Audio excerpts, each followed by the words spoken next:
আসসালামু আলাইকুম সুপ্রিয় দর্শক, অসংখ্য প্রীতি ও শুভেচ্ছা দিন। আমি শহীদুল ইসলাম। প্রিয় দর্শক, যুবদলের ৩০০ নেতাকর্মীকে বহিষ্কার করেছে যুবদল। হঠাৎ করে যুবদলের ৩০০ নেতাকর্মীকে বহিষ্কার করলেন কেন? প্রিয় দর্শক, বিএনপি ক্ষমতা গ্রহণের পরের থেকে মাত্র ৪ মাস অতিবাহিত হলো। এই ৪ মাসে যুবদল ও বিএনপি এবং ছাত্র দলের অঙ্গ সংগঠনের বিরুদ্ধে সারা বাংলাদেশে হাজারো অভিযোগ উঠছে। প্রিয় দর্শক, এর আগে আওয়ামী লীগ সরকার ক্ষমতায় থাকার সময় যেমন ছাত্রলীগ ও যুবলীগের বিরুদ্ধে বিভিন্ন ধরনের চাঁদাবাজি, সন্ত্রাসী, টেন্ডারবাজি সহ বিভিন্ন অভিযোগ উঠছে, একইভাবে বর্তমানে বিএনপি সরকার ক্ষমতা গ্রহণের পর থেকে এ পর্যন্ত প্রায় পত্রিকা খুললে কিংবা স্থানীয়ভাবে অনেক অভিযোগ শোনা যাচ্ছে যুবদল ও ছাত্রদল কিংবা বিএনপি নেতাকর্মীদের বিরুদ্ধে। দর্শক, কয়েকদিন আগের ঘটনা আপনারা দেখেছেন কিভাবে একজন ব্যবসায়ীর কাছ থেকে চাঁদা আদায় করা হয়েছে তার অন্ডকোষে চাপ দিয়ে। সেই খবরটি সারা বাংলাদেশে আলোড়ন সৃষ্টি করেছে। ঠিক সেই ধরনের ঘটনা আমরা দেখতে পেয়েছি অন্তর্বর্তীকালীন সরকারের সময়ও, ঠিক একই চিত্র আমরা দেখেছি। প্রিয় দর্শক, আপনাদের হয়তো মনে আছে মিডপোর্টের একজন ব্যবসায়ীকে কিভাবে দিনে দুপুরে পাথর দিয়ে থেতলিয়ে হত্যা করা হয়েছিল। যিনি হত্যা করেছিলেন তিনি যুবদলের কর্মী ছিলেন এবং যাকে হত্যা করা হয়েছিল তিনি বিএনপির যে কোনো অঙ্গ সংগঠনের রাজনীতির সাথে জড়িত ছিলেন। প্রিয় দর্শক,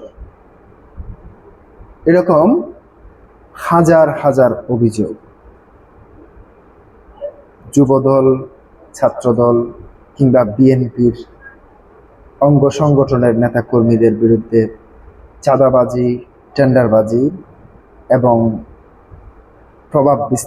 দলীয় প্রভাব বিস্তার করে জায়গা জমি দখল থেকে শুরু করে বিভিন্ন অভিযোগ উঠে আসছে। মূলত সেই অভিযোগের ভিত্তিতে এই ৩০০ নেতাকর্মীকে বহিষ্কার করেছে যুবদল। কিন্তু এই বহিষ্কার যেন ক্ষণস্থায়ী না হয়। অর্থাৎ আমরা অন্তর্বর্তী সরকারের সময়ও দেখেছি যে বিভিন্ন অভিযোগে সারা বাংলাদেশের বিভিন্ন বিএনপি নেতা, যুবদল এবং ছাত্র দলের নেতাকর্মীদেরকে বহিষ্কার করা হয়েছিল। পরবর্তীতে নির্বাচন আসার আগে আবার সেই বহিষ্কারাদেশ উঠিয়ে নেওয়া হয়েছে।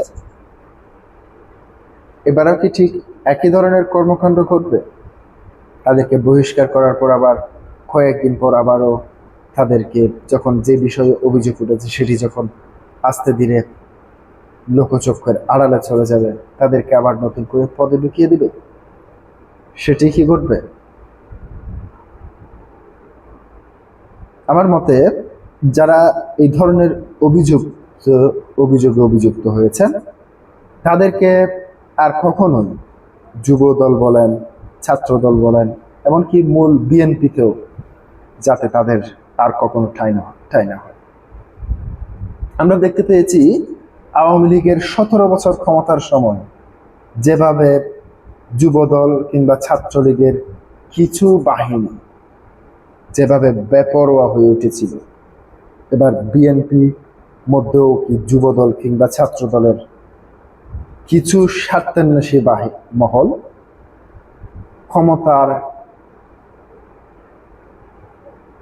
বিষয়টিকে কাজে লাগিয়ে ক্ষমতার অপব্যবহার করে, দলীয় পদ পদবীর অপব্যবহার করে চাঁদাবাজি, টেন্ডারবাজি এবং বিভিন্ন অপকর্মের সাথে যারা জড়িত রয়েছে তাদেরকে শুধু বহিষ্কার নয়, তাদেরকে দৃষ্টান্ত শাস্তির আওতায় আনা উচিত। তাদেরকে আইনানুগ ব্যবস্থা নিয়ে আমি মনে করি দলের পক্ষ থেকেই এটি করা উচিত, যাতে তারা আর কখনো এই ধরনের কোনো অপকর্ম করতে সাহস না পায়, কিংবা তাদেরকে দেখে যাতে তাদের শাস্তির নমুনাটি দেখে দলের মধ্যে কেউ যাতে অপরাধ কিংবা বিভিন্ন ধরনের সংগঠন বিরোধী কর্মকাণ্ড করার সুযোগ না পায়।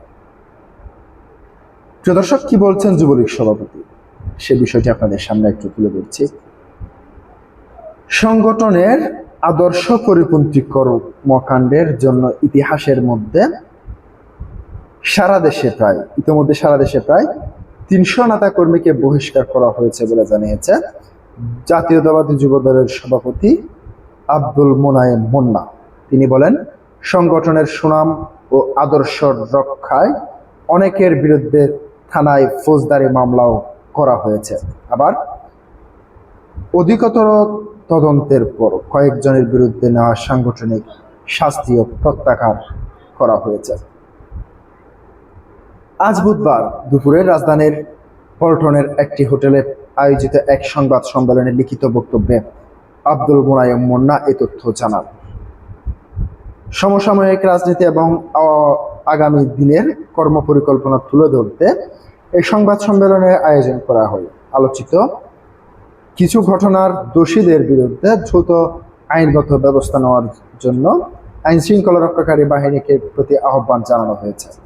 সংবাদ সম্মেলনে যুবদলের সাধারণ সম্পাদক মোহাম্মদ নুরুল ইসলাম নয়ন এবং জ্যেষ্ঠ সহসভাপতি রাজাউল কবির বল এবং 1 নম্বর যুগ্ম সাধারণ সম্পাদক বিল্লাল হোসেন তারেক এবং সাংগঠনিক সম্পাদক কামরুজ্জামান জুয়েল সহ সংগঠনটির কেন্দ্রীয় নেতারা উপস্থিত ছিলেন। লিখিত বক্তব্যে আব্দুল মোনায়েম মুন্না বলেন, যুবদল স্পষ্টভাবে জানাতে চায়, কোনো ব্যক্তি বা গোষ্ঠী সংগঠনের নাম ব্যবহার করে বেআইনি কর্মকাণ্ড পরিচালনার সুযোগ পাবে না। ভবিষ্যতে যাতে কেউ সংগঠনের সুনাম ক্ষুণ্ণ করতে না পারে, সেজন্যই তারা কঠোর নীতি গ্রহণ করছে। প্রিয় দর্শক, আজকে পর্যন্তই। আসসালামু আলাইকুম ওয়া রাহমাতুল্লাহ।